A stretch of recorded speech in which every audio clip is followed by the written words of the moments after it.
Voilà, bonjour à tous. Mon nom est Pascal Borel et aujourd'hui je ne vous parle pas des montagnes suisses mais bien de la Place des Nations à Genève. C'est un grand plaisir pour moi d'avoir été invité par le mouvement fédératif roman. Je remercie en particulier Michel Caillé qui très gentiment, qui défend des valeurs finalement qui sont très semblables à celles dont j'essaye de faire la promotion à une échelle bien sûr suisse mais internationale comme vous l'avez peut-être déjà compris. On m'a demandé de parler de l'OMS, un de mes sujets favoris, mais je vais l'aborder par l'intermédiaire d'exemples très concrets. Dans le domaine, par exemple, bien sûr, du Covid, on pourra en parler dans un instant, mais j'aimerais d'abord l'aborder sous l'angle du diabète. Pourquoi ? Parce que le diabète est une épidémie mondiale à l'heure actuelle et l'endroit où il progresse le plus vite est la Chine. Il faut bien s'en rendre compte parce que les Chinois ont adopté un certain nombre des erreurs que nous commettons de façon régulière, à savoir, excusez-moi de le dire, mais de s'alimenter systématiquement 3 fois par jour, de manger du sucre à tous les repas, ce qui nous fait sécréter de l'insuline. Et à force d'être gavés de sucre, vos cellules petit à petit font un rejet de ce sucre. Et je dirais quand même une chose, là, le diabète, pour 80 à 85% des diabétiques, ce sont des diabétiques de type 2. Donc ça veut dire qu'ils continuent à produire de l'insuline, mais ils font une résistance parce que les cellules sont tellement gavées de sucre qu'elles s'organisent pour résister à ce qui fait pénétrer le sucre dans leurs cellules. En d'autres termes, pour 85 ou 80 minimum % des diabétiques de type 2, donc le type 2 représente, comme je viens de le dire, 80% des diabétiques, vous pouvez les soigner en moins de 3 semaines pour la totalité. Et si vous croyez que nos amis de l'OMS, des médecins souvent qui ont étudié, qui ont une formation médicale, ne savent pas ce genre de choses, eh bien vous vivez dans le rêve. Ils en sont parfaitement conscients. Simplement, le diabète aujourd'hui, c'est la poule aux œufs d'or de l'industrie médicale. C'est un état de fait. Et l'endroit où il progresse le plus vite, c'est la Chine. Pourquoi ? Encore une fois, nos amis chinois ont adopté un certain nombre de nos mœurs occidentales. Donc, au lieu de se nourrir 1 fois par jour, comme c'était le cas jusqu'à il y a encore 20 ou 30 ans, non, ils se nourrissent tout le temps en continu comme nous. Et le point que je veux faire, c'est que l'OMS n'est pas là pour vous soigner, vous guérir, vous protéger des maladies. Je fais un parallèle. Quand un médecin pratique son métier et connaît son métier, la plupart du temps déjà il l'a choisi parce qu'il veut venir en aide à des gens qui ont été touchés dans la perte de leur bien le plus précieux, la santé. Quand un médecin sait faire son métier, il est sollicité par ses patients, il n'a pas le temps de s'occuper des problèmes administratifs et des intérêts financiers que défend l'industrie pharmaceutique et médicale en général. Non, il est sollicité, il fait son métier.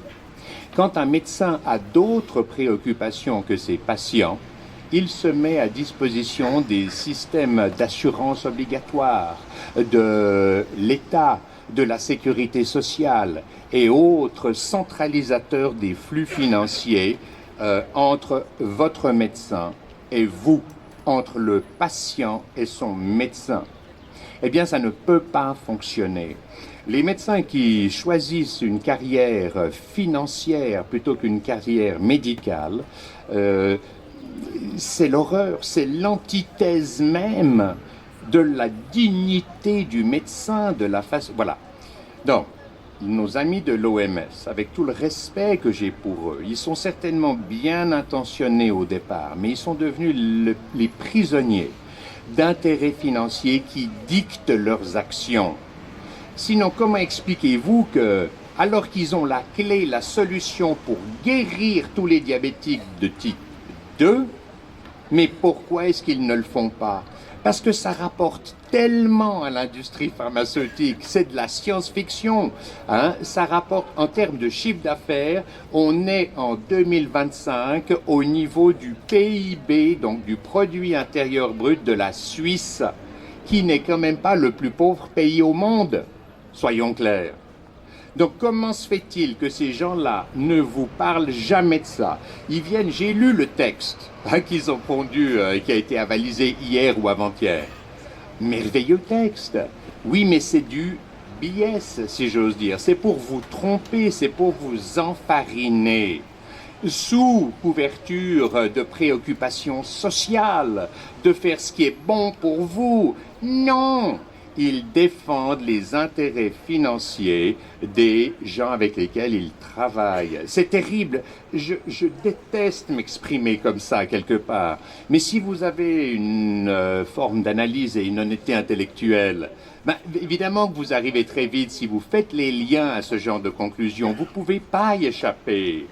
Et j'ai eu la chance de... Je vais prendre un autre exemple. Le diabète, c'est une chose. Prenons l'exemple de M. Anthony Fauci, qui a été, sous l'administration Biden, un des fers de lance de l'imposition des vaccins.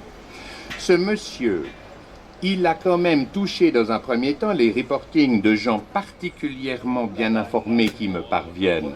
Il a touché à peu près 24 millions. Est-ce que c'était de Moderna, Pfizer uniquement? Je ne peux pas vous le dire.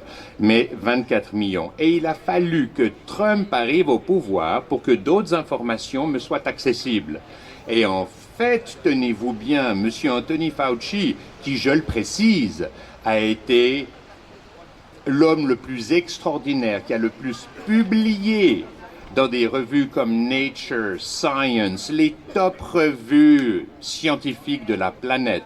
C'est le ponte, l'éminence de toute la recherche sur l'augmentation de fonction au niveau viral. Il a fait des choses extraordinaires.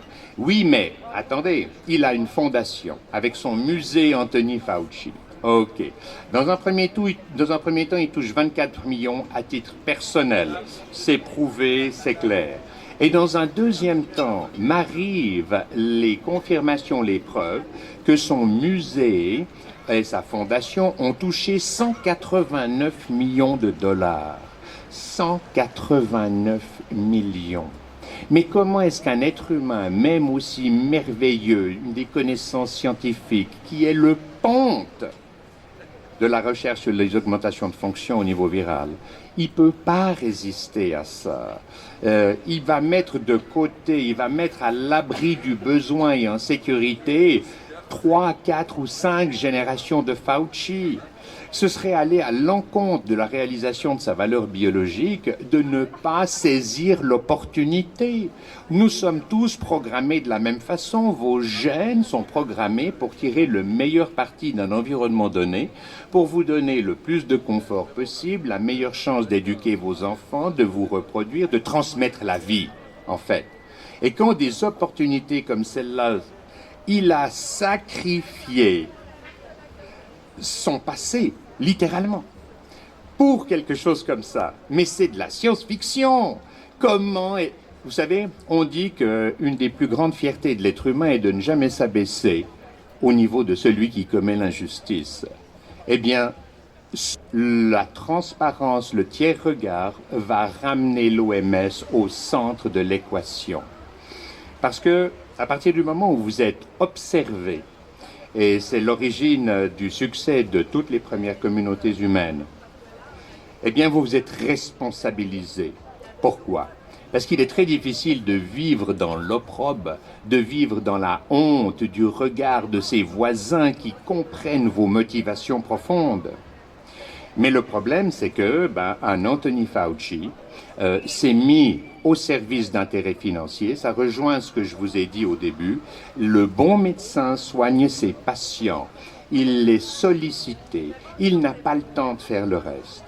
Et l'OMS, l'OMS, j'adore l'intention, oui.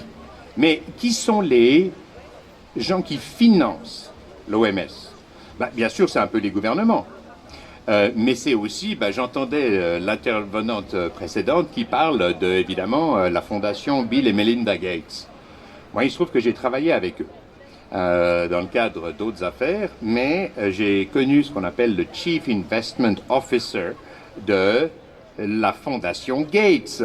On se tutoie, il parle assez bien français, surtout l'anglais, évidemment. Et je lui présentais des stratégies d'investissement. Puis il me dit, mais Pascal, ce que tu fais, c'est dingue, c'est fabuleux, j'adore. Oui, mais mon horizon d'investissement, c'est 12 mois.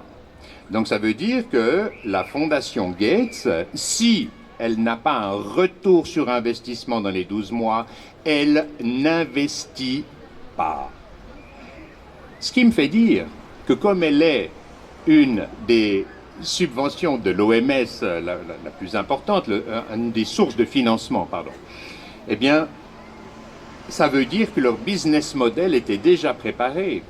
J'en discutais avec des gens pas plus tard que hier soir, et c'est des gens qui sont particulièrement bien informés, et qui m'affirmaient avec preuve à l'appui que, en fait, une bonne partie des vaccins étaient déjà prêts avant le départ de la pandémie.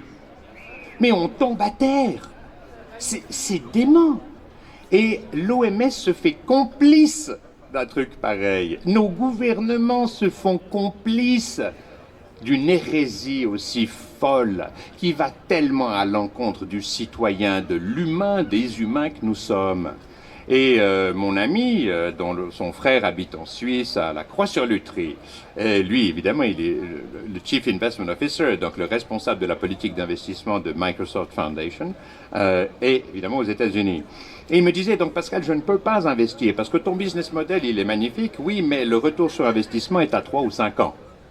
Donc mon gars, allons boire ensemble un petit verre, mais on oublie pour tout le reste. Et l'OMS est financée par ce genre de stratège, ce genre de politique d'investissement. Encore une fois, on croit rêver. Donc, je vous le dis, introduire quelque organisme que ce soit comme intermédiaire financier entre votre médecin et vous est une hérésie. Que ce soit l'OMS, que ce soit les systèmes de sécurité sociale, les assurances maladie obligatoires, c'est une hérésie. Nous devons reconquérir notre santé et quand elle est mise à mal, nous devons avoir un lien direct avec notre médecin. Donc l'histoire de l'assurance unique ou d'utiliser l'OMS comme centralisateur, c'est une très mauvaise idée. Non, on doit revenir à un financement direct autorisé par une épargne solidaire individuelle obligatoire qui est inscrit dans la Constitution et nous devons éliminer les intermédiaires financiers. On reviendra à une médecine qui est compétitive, où les médecins sont compétitifs, les uns par rapport aux autres. On doit revenir à des patients qui sont informés par des médecins, pas des administrateurs financiers. L'OMS, c'est un outil financier. Encore une fois, avec tout le respect que j'ai pour eux. Mais on doit revenir à cette relation directe. Encore une fois, que ce soit l'OMS ou n'importe quelle structure qui gère les flux financiers va vous imposer sa dictature. Et pour une raison toute simple. En Valais, d'où je viens, on dit qui paye commande. Et c'est tellement vrai. Dès que vous avez main mise sur les flux financiers, il est évident que vous en tiriez parti. C'est ce que j'ai décrit tout à l'heure à propos de M. Anthony Fauci et son musée sur l'augmentation de fonctions, entre autres. Mais juste une plaisanterie. Est-ce que vous allez visiter un musée sur des virus? Alors, je ne sais pas comment ça se passe. Vous avez des microscopes, vous posez les yeux dessus et vous regardez. Non, mais encore une fois, c'est n'importe quoi. C'est du pur blanchiment d'argent. Et c'est ce que je dis dans beaucoup de mes vidéos, c'est les organisations purement gouvernementales. Quand quelque organisation que ce soit reçoit 80, 80 ou 90% de son financement par des gouvernements, ce ne sont plus des organisations non gouvernementales, ce sont des organisations pures gouvernementales. Et moi qui ai travaillé dans la finance toute ma vie, je peux vous dire, autrefois c'était les banques qui s'occupaient de ça. Mais les politiques l'ont interprété comme un manque à gagner. Donc ils se sont dotés des organisations qui permettent le même type de blanchiment, mais à leur profit. Plutôt que ce soit les banquiers, les Goldman Sachs, les JP Morgan, les Lombardier, pourquoi pas les Pictet, UBS ou Crédit Suisse, feu Crédit Suisse, qui s'en mettent plein les poches. Non, on a trouvé un moyen de ramener ces profits directement dans notre poche. Et on fait croire aux gens que oui, c'est non gouvernemental, mais observez, soyons clairs sur une chose. Dernière, après j'arrête, mais si vous observez les comptes de pertes et profits de ces organisations non gouvernementales, vous vous apercevez que d'abord la masse salariale est monstrueuse, correspond souvent à plus de 50% du budget total. Donc ça veut dire qu'on entretient des employés, mais on ne fait rien pour son prochain. Deux, si vous regardez les postes dans lesquels sont répartis les recettes et les profits, mais ça n'a ni queue ni tête. Je vois un truc là à propos de Caritas il y a quelques jours. Autre charge je me souviens, projet, je sais, mais il ne vous donne aucune information. Vous avez un budget de plus de 170 millions, il y en a 90 millions qui sont écrits autres projets, je ne sais pas quoi. On n'a aucune idée, aucune transparence. J'en reviens, dernière chose, c'est la transparence. Mais c'est plus que la transparence, c'est un droit au tiers regard.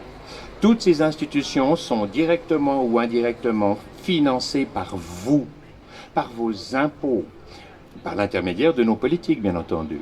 Donc, si quelque chose est payé, si vous payez un produit, il vous appartient. Il vous appartient. Vous avez donc un total droit de regard sur ce qui vous appartient. Et il faut exiger ce principe de tiers regard pour responsabiliser nos amis de l'OMS qui savent qu'ils seront jugés. Ils seront responsabilisés et si vous demandez ça, vous leur redonnerez la fierté, j'allais dire, du service public, de se mettre à la disposition de la santé et du citoyen. Et finalement, à travers mes actions, c'est la seule chose que je recherche, c'est l'harmonie entre, dans les flux financiers, entre la classe moyenne, seule productrice de richesse, et l'État. Et pour ça, il nous faut un principe de tiers regard. Ce que vous payez vous appartient, c'est à vous. Vous avez le droit de regarder ce qui se passe à l'intérieur et ça vaut pour l'OMS, le WHO. Voilà, je vous remercie pour votre bienveillante et aimable attention. Paix à vous, paix à tous les hommes de la planète. Peace out.